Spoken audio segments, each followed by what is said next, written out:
As Wall Street expected, for the second time in a row, Federal Reserve members voted to hold interest rates where they are.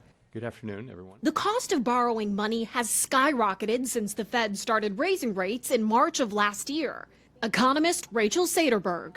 Interest rates are a blunt instrument, right? They're not a scalpel. And in that sense, they have to take a very broad view of what interest rates are going to affect, right? And what they're trying to do is tamper down spending. For the most part, that hasn't happened yet. The Fed says it will stop raising rates when inflation is on a sustainable path to 2%. The measure they pay most attention to shows inflation's currently at 3.7%.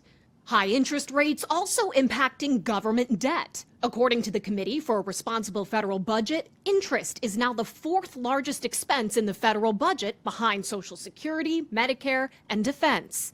Billionaire Stanley Druckenmiller criticizing Treasury Secretary Janet Yellen for not securing low pandemic-era rates on long-term debt, calling it the biggest blunder in the history of the department. He later said former Treasury Secretary Steve Mnuchin in the Trump administration was also at fault.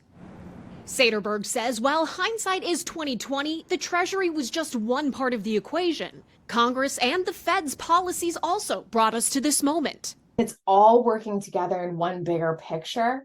And so it's hard to say in a vacuum what one difference would have done. The Fed also processing a new batch of jobs data. A Labor Department report shows September ended with 9.6 million open jobs. And an ADP private payroll report shows 113,000 jobs were added in October, with the education and healthcare sector coming in as the top job creator. That ADP report also showed pay growth slowed to 5.7% over 12 months. Not great news for workers, but in time, economists believe it could help slow down inflation.